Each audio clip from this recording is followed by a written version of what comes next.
మహాలయ అమావాస్య నాడు పితృదేవతల అనుగ్రహం కోసం ఈ ఒక్క పూజ చాలు. మహాలయ అమావాస్యను హిందువులలో చాలా ముఖ్యమైనదిగా భావిస్తారు. ఈ రోజున పితృదేవతలను అనుగ్రహించే రోజని చెబుతారు. ఆధ్యాత్మిక విశ్వాసాల ప్రకారం ఈ సమయంలో ప్రజలు మరణించిన వారి ఆత్మలను శాంతిపరచడానికి వివిధ రకాల పూజలు చేస్తారు.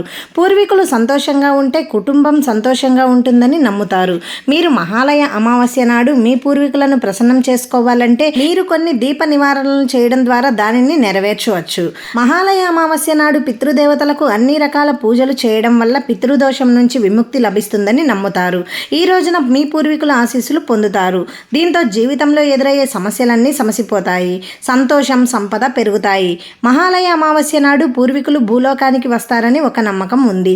మరి పూర్వీకుల సంతోషం కలిగించే కొన్ని రెమెడీస్ ఏంటో ఇప్పుడు చూద్దాం. చాలామంది తమ పూర్వీకులను రోజు పూజిస్తారు. కొన్ని ఇళ్లలో పూర్వీకుల ఫోటో తప్పనిసరిగా ఉంటుంది.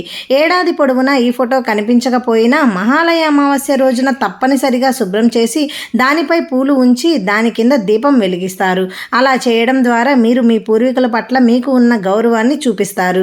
ఇది మీ పూర్వీకులకు సంతోషాన్ని కలిగిస్తుంది. రావి చెట్టును సకల దేవతలు నివసించే చెట్టుగా భావిస్తారు. మన పూర్వీకులు అక్కడే నివసించారని కూడా చెబుతారు. ముఖ్యంగా మహాలయ అమావాస్య నాడు మన పూర్వీకులు భూలోకానికి వచ్చినప్పుడు రావి చెట్టులోనే ఉంటారు. అలాంటప్పుడు మహాలయ అమావాస్య రోజున రావి చెట్టు కింద దీపం వెలిగిస్తే తప్పకుండా పూర్వీకుల అనుగ్రహం లభిస్తుంది. ఇలా చేయడం వల్ల మీ పూర్వీకులు మీకు సరైన జీవన మార్గాన్ని చూపించి మిమ్మల్ని విజయవంతం చేస్తారు. చాలామంది తమ ఇంటి ముందు దీపాలు వెలిగించడం మనం చూస్తూనే ఉంటాం. మహాలయ అమావాస్య నాడు పూర్వీకులు ఇంటి ముందు ద్వారం ద్వారా ప్రవేశిస్తారు. కాబట్టి ఆ రోజు ముందు ద్వారం వద్ద దీపం వెలిగించడం మంచిది. ఇలా ప్రతి నెల అమావాస్య రోజున కూడా చేయవచ్చు. గుమ్మం వద్ద దీపం వెలిగించడం వల్ల మీ జీవితంలోని ప్రతికూల ప్రకంపనలు తొలగిపోయి అదే సమయంలో మీ పూర్వీకులు సంతోషంగా ఉంటారు. వేదాల ప్రకారం దక్షిణ దిశను యమధర్మానికి దిక్కుగా భావిస్తారు. కాబట్టి ఆ దిశలో దీపం వెలిగించడం వల్ల పూర్వీకుల ఆత్మలకు శాంతి చేకూరుతుంది.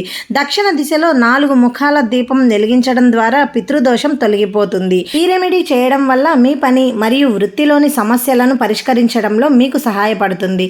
కాబట్టి మహాలయ అమావాస్య నాడు ప్రతి ఒక్కరూ దీన్ని పాటించవచ్చు. తెలుసుకున్నారు కదండి. మీకు ఈ వీడియో నచ్చినట్లయితే ప్లీజ్ లైక్ చేయండి. ఇలాంటి మరెన్నో మంచి వీడియోస్ కోసం మన ఛానల్ని సబ్స్క్రైబ్ చేయండి. మరో మంచి వీడియోతో మళ్ళీ కలుద్దాం. Thank you for watching.